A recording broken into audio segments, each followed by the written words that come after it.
Hello, everybody, and welcome once again to AIW's The Card is Going to Change, and we are here in the midst of the holiday season.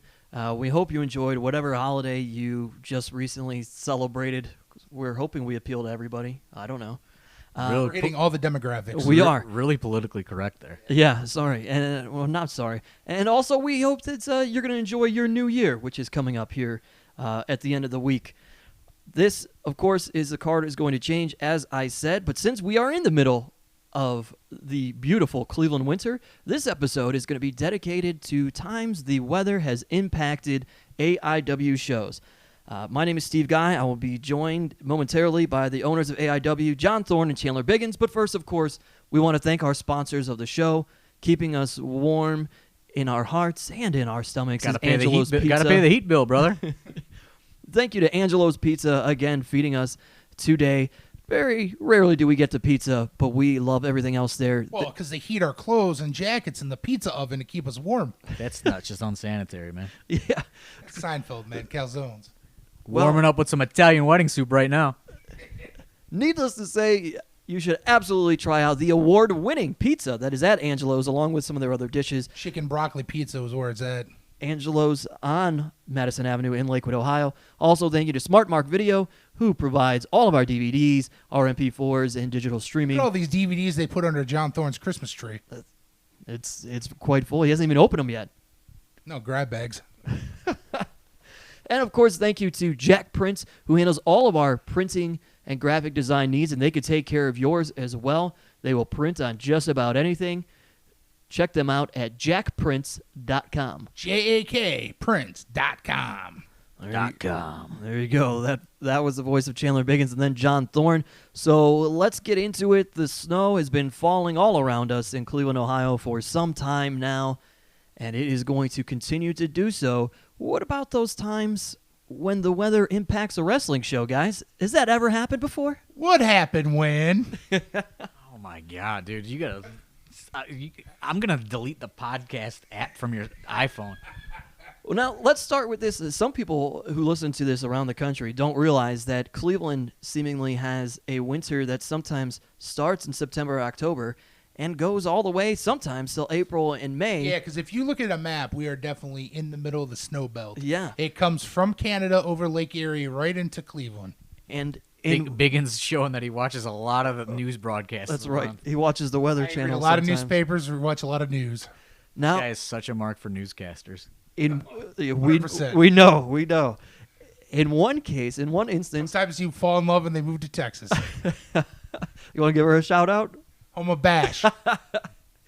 In one instance, the cold weather did impact a girls' night out show in the month of April.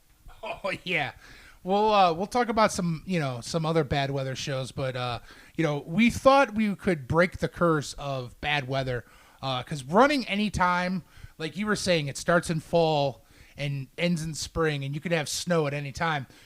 So running anytime in like November, December, January, February, it's always a risk, but. We thought April we'd be fine. Yeah, April springtime. Yeah. April showers. April showers bring like 2 feet of snow in one day. It was an out of nowhere. As the old adage goes. The old saying goes. Yeah. So we scheduled a doubleheader G&O, and we thought we'd be fine. April, it was calling for nice weather. All of a sudden, this blizzard hits Cleveland. Well, we go to Turner's Hall where we were running, and we go to the building guy, and we said, "Hey, why is it so cold in here?" And he goes, "Oh, we quit paying the heating bill about 6 months ago." So we were left with a completely cold building. Like, it was probably negative degrees in there. Every fan wore a winter coat. The wrestlers, you could see their breath when they wrestled. Let's also set the scene here. It was like not just a little bit of snow. It's like a foot of snow has fallen before doors are even open. Like out of nowhere. It was a nice day, and all of a sudden, it was like you snapped your fingers and there's a foot of snow. So Athena was flying in from Texas at the time. Speaking of Texas. And all of her flights were canceled. And totally headhunter style, Athena takes initiative And she is... I'm a professional, But John. she was not arrested. We should point that out. She was not arrested, but she is very efficient and professional. So her flights are canceled. She can't get a flight into Cleveland. She gets a flight into Akron, which is about an hour away from Cleveland. Normally not a problem. We fly people into Akron regularly. A small, it's a very small airport, but this actually ends up causing the only AIW show that I was not present for, because I had to leave because nobody else was capable or able or had a car Or crazy enough. to go get Athena in Akron in the middle of a blizzard. But I mean, as a promoter, this is kind of some of the things that you're called upon to do. She was like a marquee talent too. These are some of the things you're called upon to do. So I had to leave my own show before it started and drive all the way to Akron, which normally is about an hour drive. It took me about 2.5 hours to get there, in complete whiteout weather. Athena, like a boss though, she made it to Akron, and then we drive all the way back, and it's just like it's just disastrous. I mean, people that don't live anywhere where there's snow fucking is awful. And I'm not even trying to be a snow complainer. It sucks to drive in, and it sucks even worse when there's a blizzard. And Complete whiteout. You don't know where the road is. And it sucks, on top of that, when you're trying to get this marquee talent to an event, and you're under the gun because you know that the Girls' Night Out event is not going to go, like the first one is not going to last that long. And we've never talked about this, but I know we were in complete communication the whole time. Like, were you just scared that the whole show was like falling apart, or? Oh yeah, because like I'm like Because he kept going, is everything okay? And I'm like, yeah, man, it's fine. because there was nobody. Biggins was running the front of the house, but Right. there was really nobody running the back of the house. I think Allison Kay maybe stepped up I and think like her and Social. yeah, like they stepped up and kind of took charge while I was gone. But it was just a weird feeling because I've never not been at an AIW event before. So we ended up, getting there after the first Girls' Night Out taping had completed. So Athena had to actually wrestle twice on the next taping, so we could, she wrestled the first match, So but you can include it on the it was first really show. it was really the main event of the first show, just taped totally Sorry, everybody. out of order. That was kind of when we knew Turner's Hall was not going to make it too longer because they had been trying to sell us the building at that point. And we just walk in and they're like, oh, yeah, we owe like thousands of dollars to the gas company, so don't expect heat here ever again. Yeah, 'cause our final show, we'll get back to Gino in a second, but our final show was a horrible cold day. It was Hell on Earth 10? Hell on Earth 10? 9 or 10? 10, I think. Yeah. 10. We were at Turner's Hall, and we knew there was going to be no heat, and it was just one of those like uncomfortable cold days, and we went out and spent hundreds of dollars on space heaters. Oh, yeah. That was you want to talk about the most indie professional wrestling thing you could ever do. We're running a building knowingly without heat. And we did warn everybody ahead of time in case anybody worries. But it was Arctic outside, and we did spend hundreds of dollars on little space heaters. That did not fucking work. So how'd that work out if for you you? watch Hell on Earth 10, you just see the little orange, like Yeah, like spots, glow. glowing orange all over the building because we just had space heaters plugged in I'm everywhere. shocked we did not kill the whole entire power grid for the west Yeah. side of Cleveland. Oh yeah, because those things take up quite a bit of electricity, and we had We had Pedro going around and like testing the wattage of different outlets to see where we could put these stupid things. yeah, because we don't know anything about that. But yeah, that's probably the most indie thing we ever had to do is go. I would say we bought. Oh, I would say the most indie thing we ever had to do was bought all these space heaters, and then I went around Turner's Hall and put them back into boxes with Kaplan, and we sealed them back up, and I took them all back to Walmart, and I go, and she's like, well, sir, these have been retaped. I go, I don't know, none of them worked. Yeah, we did take back all 37 space heaters. I had 2 shopping carts of heaters, and she goes, sir, none of these worked? I go, I don't know what it is, but none of them worked, I swear. Yeah, I don't know. We just couldn't get one of them to fire up. They were all different brands, and we had bought them 12 hours earlier in the day, so they were very confused. But Walmart will take anything back for anybody out there. Don't say which Walmart. Don't say anybody out there. If you ever buy something from Walmart, they will take it the fuck back, no matter what condition it's in. But back to Athena and Mia Yim, like they had probably my favorite women's match we've ever had. One of them, Athena comes directly to from the airport with Thorne, gets into her gear, goes out, and her and Mia Yim had one of the best matches I think in AIW history. Mind you, she thought she was gonna die the entire car ride from Akron back to Cleveland because they don't have too much snow in Texas. Yeah, not too much snow in Texas, and this was like fucking Antarctica level snowstorm. Like could not see. Cars spinning out everywhere, people probably dying on the side of the road. Did she have at least a winter jacket on? I don't think so. Yeah, I don't think she owned one. Yeah, that's kind of what I'm wondering. You She's travel from Texas, man. So the Athena Mia Yim is actually the closing match to the first taping. It wasn't even the closing match; it was semi-main. Oh, okay. And I mean, so how long of a duration is that entire day? You're taping 2 shows. Like 6 hours, maybe. Girl shows run short. But 6 hours in essentially an ice box. The fans are very passionate. Yeah. All right, that's fair. A lot of people going out to their cars in between matches and heating up for a little bit. Yeah, there was at least a couple girls that came to the ring for their entrance. Not in an entrance jacket, their winter coat with the fur around the hood, and it's fashionable. No space heaters for this. Well, it was unexpected. We didn't know it was coming. So, for moving on. But the show must go on. That is our motto. Yeah, we've never canceled.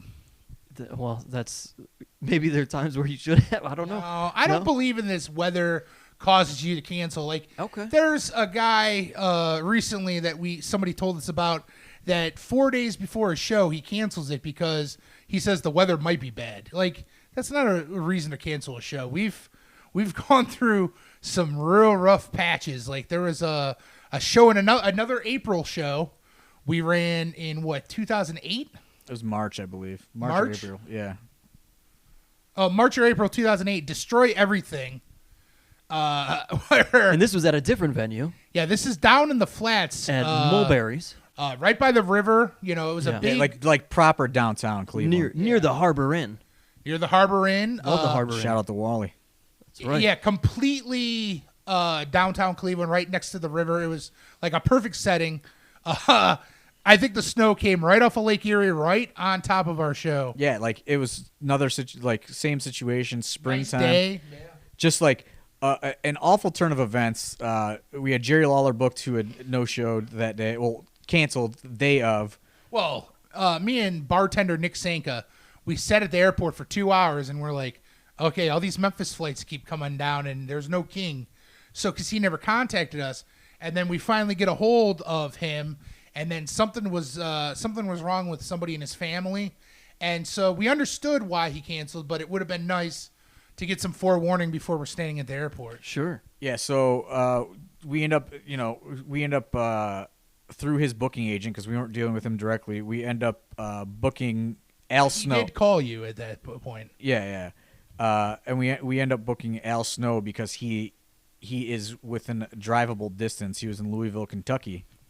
Because we had planned on this being a huge show, because we're like, we want a double name main event. Jerry Lawler versus the King of Old School, Steve Corino. Yeah, so we were really trying to, I guess, invest in the names. This is in the height of the, Cleveland wrestling war, so to speak, where there's multiple promotions kind of fighting over the same territory. So we pulled all our money together, and we were like, we want to do this marquee match with Jerry the King Lawler.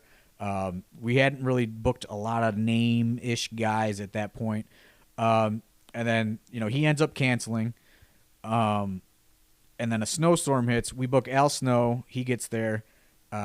He has the famous line of, nobody look outside because there's 12 inches of snow standing right here in this ring. Very classy individual. Very classy promo he cut as soon as he arrived at the building in front of the live crowd. Obviously, not a huge crowd due to the snowstorm. Right. But we had That is the one problem with trying to chug through like bad weather, but it has to happen. We're gonna lose more support canceling than we would people coming out in bad weather. And then I guess the funniest part of the entire thing is, so Jerry Lawler's not there. We book Al Snow. Al Snow gets there. We're waiting on Steve Corino. Well, Steve Corino was my guy. We talk about Thorne and me having different guys. Right. So Steve Corino hits us up like the week of the show and is like, I'm with my student, Ricky Landell. Can you cut part of my pay and give it to Ricky because he's my driver? And we said, sure. So we found a role for Ricky. It was something with like Tolar and Marion Fontaine or something. He was like a mystery partner or something. Yeah, and like Steve had normally flown in, but we had issues with snowstorms previously with him. Yeah, because that December of that year he couldn't come, which we'll talk about in a minute. But yeah, so he had agreed to drive, if we could book his student. So we go, sure, no problem. So then about 5 o'clock, the show starts at 7:30. About 5 o'clock, Ricky Landell walks in, sits down in the locker room, opening his bags, getting, and like shakes our hand, says, hi, I'm Ricky. So he's, he's doing his thing or whatever. And then, we're worrying about the snowstorm and Jerry Lawler and trying to figure out where Al Snow is and all these different things. And, the show starts and, we just think everything's together. And then, Ricky Landell's geared up. I think you even, like, me and Wadsworth were, like, talking. We're like, have you seen Corino? Have you seen Corino? We just assume he's there because he's just floating around somewhere. His driver is there. Right. His driver's there, So we, all three of us, walk up to Ricky Landell and we say, hey, man, is Steve here? He goes, oh, no, he didn't tell you. He's driving himself in a van. Yeah. So his driver shows up without him in the car. He's driving a van with his dog in it. Okay. So then we now begin to panic again because now we have Al Snow and nobody for him to wrestle. So I'm texting Steve Corino, and he's responding going, oh, man, I'm on my way. It's really bad out here, though.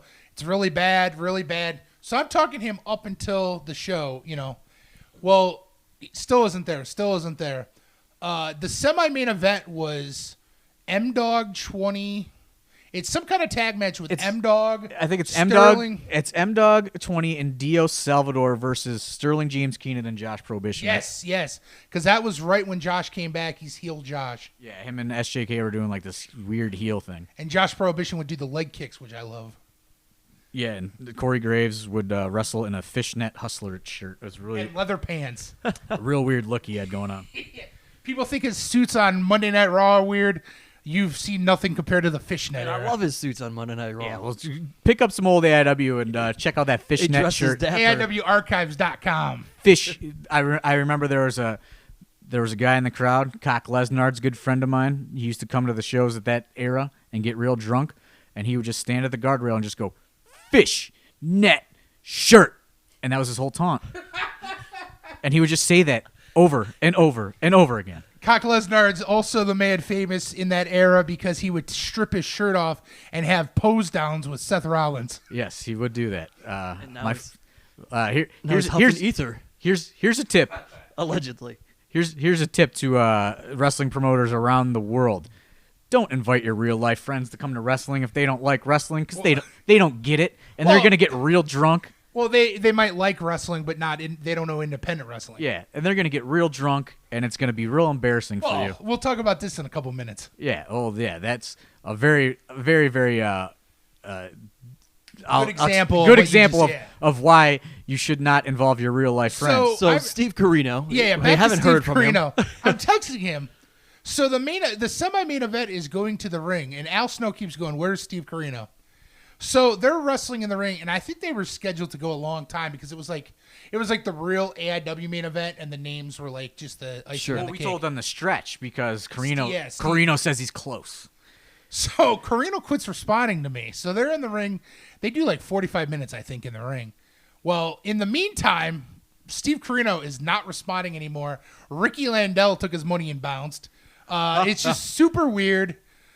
So we send a message to the ref to tell Sterling James Keenan, because he was absolute champ at the time, stay in the ring. You're going to wrestle Al Snow.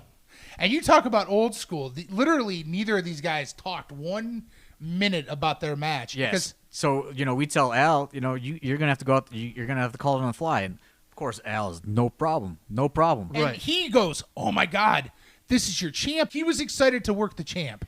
And this is around the time when he was heavily involved in OVW, and Sterling had been going down and doing a lot of now people know of the Performance Center tryouts.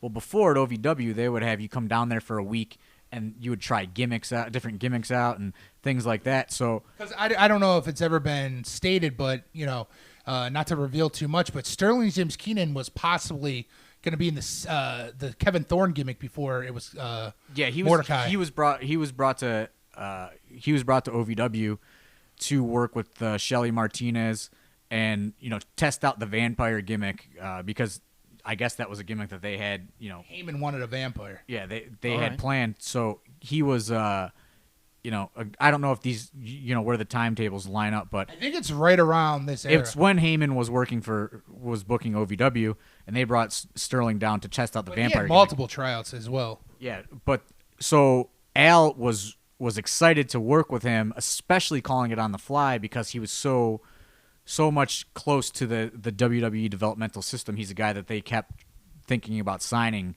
as far back as this is 2008. So Al goes out there and they call it on the fly, and then they do a match, and Sterling goes over, and then Al Snow comes back and he's pissed. He's like throwing chairs, and we had like a lot of younger wrestlers, and they were all like a semicircle around Al Snow all night, and like he's screaming at them and like, "Get the fuck away from me!" And Yeah, so Sterling gets back and I go, "What's wrong?" He goes, "Oh, nothing. It was great." And I go, "Why is he so mad?" And that Al Snow was pissed because he had the job. he wanted to win the belt. I swear, he said something about, "Oh, this is your champ. That'd be great. I'll put him over." I think he said, "This is your champ. That'll be great." And he thought he was going to win, and he was going to come back. and he was going to come back all the time. Maybe I'm thinking with rose-colored glasses. Yeah, so he was very upset that Steve Carino's and his van full of dogs never made it, and he had to. And he was not. He the did not become AIW Absolute Champion. He did not become absolute champion. Oh, Never saw him again. That's tragic. That's going to lead into Well, our next example of We whether renamed this show after the fact. right, It but was originally supposed to be Gauntlet for the Gold, like 3. Gauntlet for the Gold 3. and now a show affectionately referred to as Nightmare Before Christmas. And boy, it was a fucking nightmare. I'll let Biggins lead this one off because So- it's really kind of my fault. There was this big blizzard coming in, and a lot of times they make prediction of blizzards. That's what we were saying about canceling. There's been times where we've been having shows, and they're like, "Oh my God, there's a foot of snow coming Friday," and then we have a show, and there's no snow to be seen. So, anyways, we're in Parma, and it is bad, like really bad. And we go, it's supposed to clear up later. So we make it down to Mulberry's in Cleveland in the flats, like we talked about. And they're so excited because for the first time ever, they were serving Christmas ale on keg. Oh boy! And if people don't know what Christmas ale is, it is I guess somewhat of a local or regional beer made in Cleveland by it's made in Ohio Lakes City. Brewery. Yeah, Great Lakes Brewery, and this is like the marquee beer that they offer. However, Like, it is the number one beer probably people consider with Cleveland. it is so like high octane, I guess, so to speak, in as far as alcohol volume. Yeah, it's especially I think they've toned it down in recent years. the ABV. Probably like the Four Loco. The band or ABV used to something. be 7 or 8%. Yeah, So what's that, like 3-1 with like a normal beer? yeah. Your normal beer is maybe 3.5. So So what do you think they could have down to, like 2-1 or something? maybe I know it's definitely not as strong as it used to be, Different- but yeah, different. it's recipe now. it's so kind of I don't want to say dangerous, but they would Like, only if you're Lucky 13, you should not be going Christmas ale to Little Guido's beers. right. No. So they only allow it from November to January. They will only sell it those months. Well, because they sell out because it's so popular. It's Christmas ale. But they Seasonal. don't make it they only offer it for those 3 months of the year.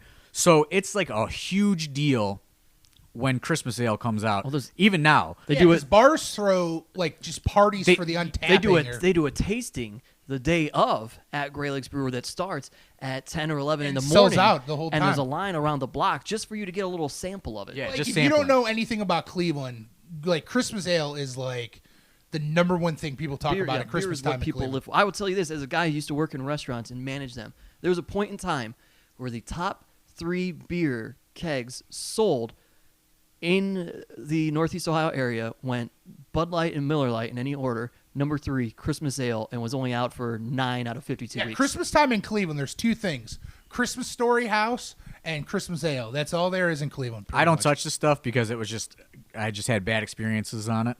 I would usually typically either end up A, crying, or B, like punching car windows in a parking lot in a total blackout. So I stay away from Christmas Ale. There was one Christmas where Thorne punched me. Hey, it goes back to him hating me. I broke your glasses. He broke my glasses. It was his birthday party. He punched me, and he goes, the next day he texts me and goes, everybody says I punched you. I'm sorry, man. And I never got to talk to Thorne after that because he fell asleep in a bowl of soup. I mean, Christmas Ale is dark times, man. But that goes back to how bad Christmas ale, So back to Mulberry's, A Nightmare Before Christmas. They finally are tapping a keg So- with Christmas Ale at So a wrestling event. we Terrible idea. decide, normally doors, to a normal show, we put on the flyer 6:30 and we try our damnedest to get the people in at 6:30. But since it was so bad out, the venue asked us, can you just let people in, as they arrive? Because there was a bar upstairs that served the Christmas ale and they have Sure. the concessions and everything. So as people would arrive, we would just, Send them to the bar area. Upstairs, yeah. yeah, send them upstairs. So the entire bar is full of people, like in the mid-afternoon, and everybody wanted Christmas ale. So by the time the show happens, the blizzard is awful. Steve Carino, who was flying in, couldn't make it, and he had canceled the show before. He was our absolute champ. He had canceled the show before because he was imprisoned in India for starting a riot at a press conference. So he called us from there. Yeah, we had Well, some all bad right. luck with Carino. I love Carino, but man, it was hard to book him as champ. Commissioner Sonny, I believe, canceled. Commissioner Sonny canceled because she wanted us to change her flight to a later flight so she could get drunk. Oh yeah, so we didn't do that. Yeah. Probably a that's good call. That's Yeah. why the commission didn't come back. So our two biggest names on the show cancel. So this is all going on. So we're all at the venue, and people are just getting sloshed on this Christmas ale. But mind you, this is supposed to be a gauntlet for the gold. So we had over 30 people booked because it's a 30-person gauntlet. Well, plus other matches. So Which, there's for those who aren't familiar, which most people listening to this are, Gauntlet for the Gold, of course, being an over-the-top rope. It's the Royal Rumble. style. It's the Rumble yeah, Royale. It's the Royal Rumble. Yeah. it's the Royal Rumble. Rumble Royale. We can't get sued. Rumble Copyright Royale. infringement. Rumble Royale. So people start canceling, and we don't even have 30 people that are gonna make it. Like local guys that live 20 minutes from the venue are canceling. Our cancellations are going nuts, and it's all people that live in Cleveland.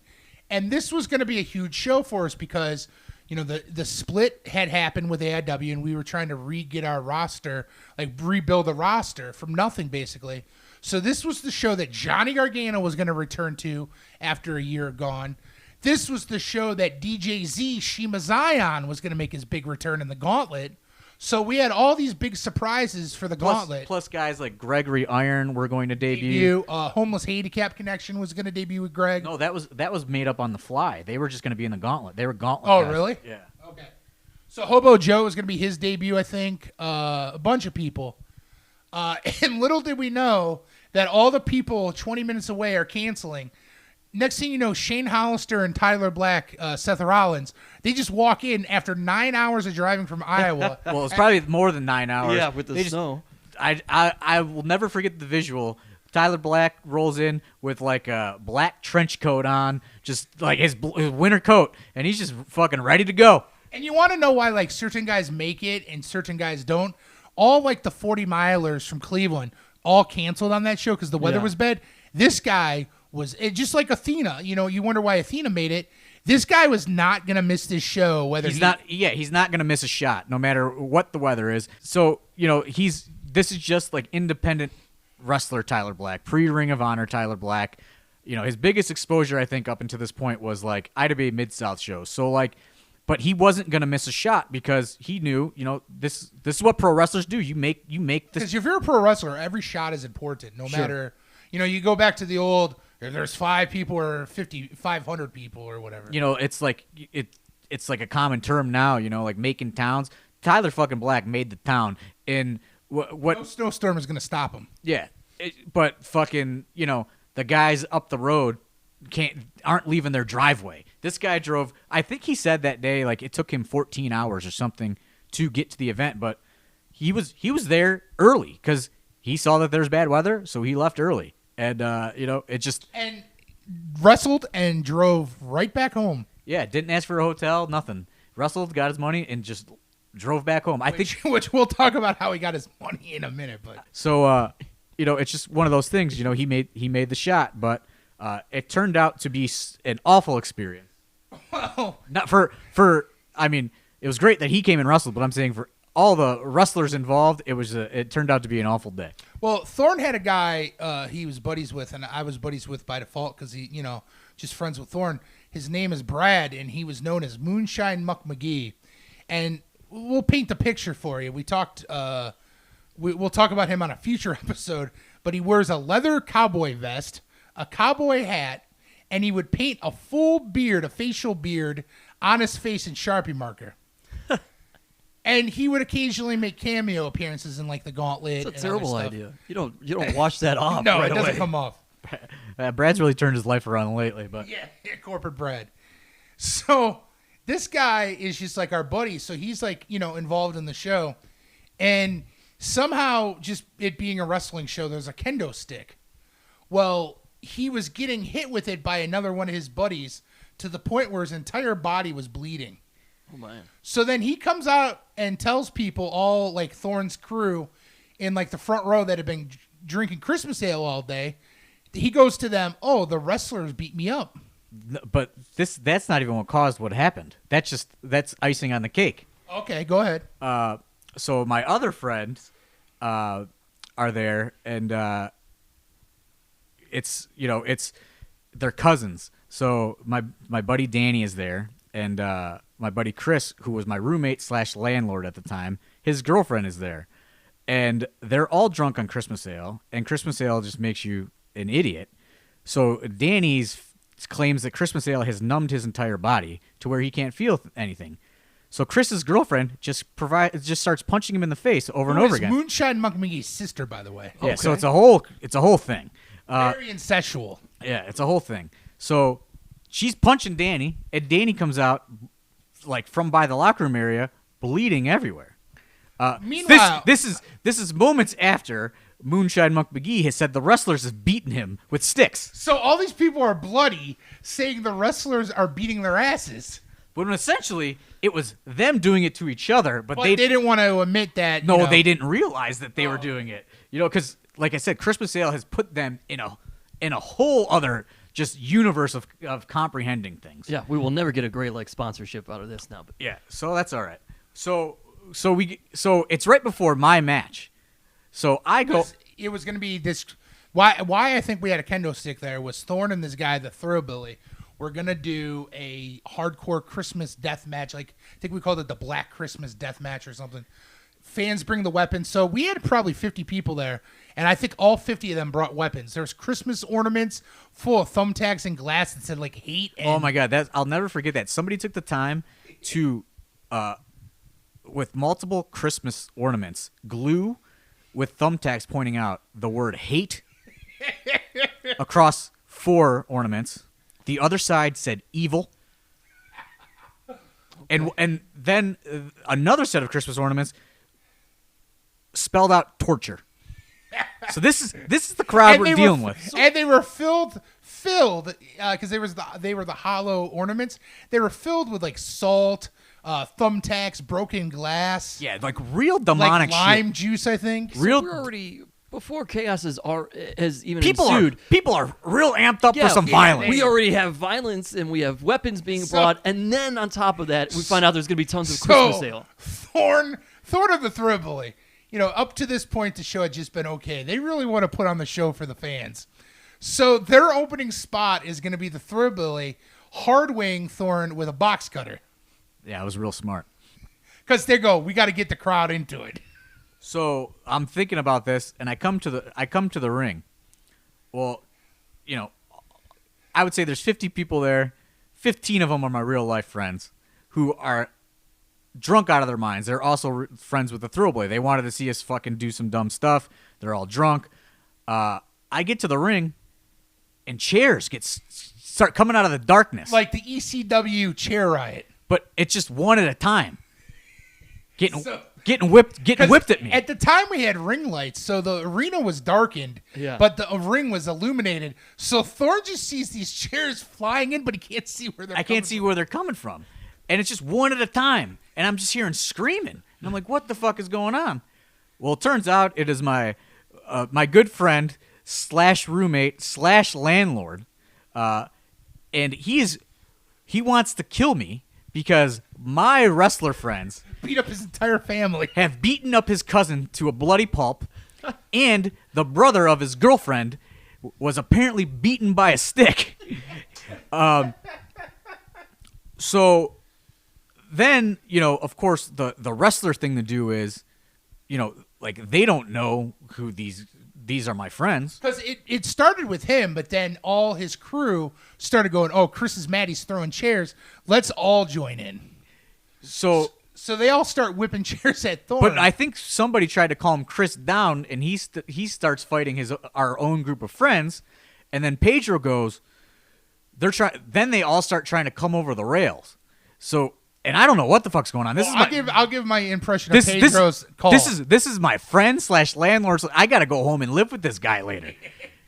All the boys from the back, get to the ring. There's a riot. All the boys from the back, get out here. So the entire locker room thinks there's somebody's jumping in the ring with a gun or something. They don't know. So the whole locker room runs out, and it just becomes like a West Side Story riot. Yeah, Eric Ryan. Were they dancing? Eric Ryan, who is a rookie at the time, he comes out swinging. Michael Tarver comes out swinging. And then the Throwblade starts fighting the wrestlers because they're fighting his real-life friends. No. Throwblade started fighting a fan because a fan just decides to get involved. So some random fan starts choking the guy who got beat up. So he's choking a fan. Throwblade is like a big size guy. He's probably about a 300-pounder.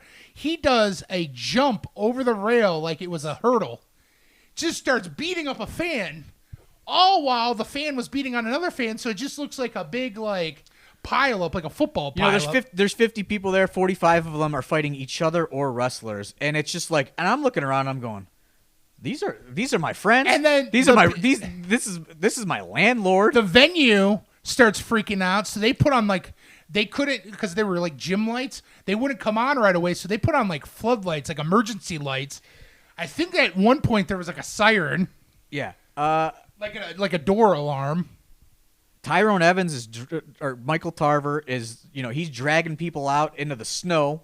Just like a bartender or a bouncer. Just kicking them out. He's just whipping people out the door. He's got them by their collar and their waistband and just throwing them with their feet off the ground into a snowdrift.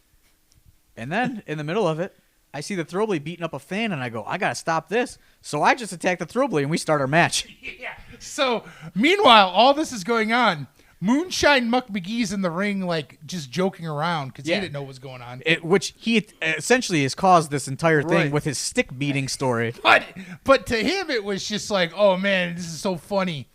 But he's drunk, and we also have... So then there's also a wrestler / business partner that is there who was a Cleveland police officer at the time. He no longer is, and this will probably explain it. He also got into the Christmas sale for the first time. So he gets in the ring, and he had wrestled earlier in the night just to fill a role. He wrestled as Mike the Patriot because somehow there was a Patriot mask in the back. Yeah, we were really stretching to fill spots. This was a dark day. This was one of our darkest days in history, if you can't tell. So this guy wrestled. So he's in a blue singlet with his boots and everything. Well, no, when he's in the ring with Moonshine Muck McGee. Well, no, I'm getting to that. So he wrestled in a blue singlet. Well, he didn't think to change, so he just put his street clothes on over his singlet. So he gets in the ring, and Thorne and Thribbley are brawling in the crowd. All of a sudden, he gets in the ring and starts calling spots to Moonshine Muck McGee. Who is not a wrestler. Who's not a wrestler and doesn't understand, because to him, wrestling's just like, oh, it's a good time, and he's completely drunk. So he calls a shoot DDT and grabs him and DDTs him, giving Moonshine Muck McGee a concussion while he's already covered in blood from getting beat with a kendo stick. And drunk. Then Here comes the money shot. So this business partner starts hitting the ropes and running the ropes like the Ultimate Warrior, and then decides that he's... while there's a riot going on. Yeah, there's a riot going on. And the hard cam footage of this is on the DVD. It's hilarious. He thinks he's going to help the riot situation by stripping naked and showing his penis to the crowd. Police officer. A police officer. Nothing solves a riot like a penis. Just dropping a dick out there. Yeah, just putting a dick out in the open. So he takes all his clothes off, but he's so drunk that he doesn't know he has a singlet on. To him, in his mind, he's completely naked. So he's hitting the ropes doing pee-pee dances, and like he's just like grinding. He's like, "Hey, baby, look at this." And He's helicoptering. He thinks he's helicoptering his dick. Yeah, but he thinks his dick is out. It's not. It's in a singlet. He's got full wrestling gear on. He doesn't realize it. So he is going mad. Oh, Thorne, Moonshine Muck McGee's laying on the ground moaning. Thorne and the Thrillbilly get back in the ring. They're working a match. Well, then all of a sudden, this guy shoots Moonshine Muck McGee back in the ring. Thorne's on the top rope about to do a double stomp, and this guy starts pee-pee dancing between Thorne and the Thrillbilly. So Thorne is just standing on the top rope to come off of it, while this guy is standing between him and his opponent doing like a pelvic thrust. He thinks that dick is out, dude. He thinks that... He must have thought the whole crowd was impressed. So then, him and Moonshine Muck McGee is like out cold, basically. He picks him up and starts shooting him off the ropes, but then Moonshine Muck McGee is so out of it by being drunk and concussed that Moonshine Muck McGee hits the ropes and just crumbles like into nothing. Well, this guy just starts putting the boots to him, and Thorne is just like, "Get the fuck out of the ring, man." So I come down and try to pull him out of the ring, and meanwhile, this is a Cleveland cop, and he could probably kill me. He grabs me and he goes, "Work with me, kid," and then just pops me in the face, but it was a work punch. But he pops me, and thank God it was a work punch or I'd be dead. But he like brawled with me through the curtain into the bag. So he loads all his stuff into his bag. He's still in his singlet, so he thinks he's completely naked. Well, he starts to leave, and all his stuff is falling out. Well, Tyler Black is ready to go. You know, he had been paid and everything. He walks up to Tyler Black and he goes, "You are so handsome. I want to make love to you." And Tyler Black is like, he's the most serious guy ever. Yeah, he's a serious guy. You know, he was just like, "I got to go, guys." So, then I realized that I couldn't go home because my roommate / landlord had started a riot, wanted to kill me, and then gotten beaten up by the AIW roster. So I had to go stay in a hotel. And that's the nightmare before Christmas. It was a nightmare. There's so many questions, but I don't even know where to begin. So, and Johnny Gargano returned to AIW that night. I wonder what he was thinking. Yeah, who actually wins the gauntlet there? I mean, nobody. We canceled it. There you go. Yeah, we canceled it and postponed it until February or March. Oh, well, folks, that has been another edition of The Card is Going to Change. We hope that you enjoyed the bad weather episode, and I think the moral of the story is, if you are a promoter, maybe consider canceling, but then again, maybe don't. Just don't bring your friends, your real life friends. Don't bring your friends. If you are a fan, never miss a bad weather show. Oh, like because you on never Friday, know what might on happen. Friday we have a show. I don't know what the weather is going to be, but no matter what, be there because there will be a show. That's right. Well, folks, we do, as Chandler Biggins just said, we hope to see you this Friday at the Jelly of the Month Club. If we don't, have a happy New Year. We'll have another show next week for you to enjoy. And other than that, folks, this has been Steve Guy for co-owners of AIW, John Thorne and Chandler Biggins. We'll talk to you soon. Thanks. Ho, ho, ho. Christmas was yesterday.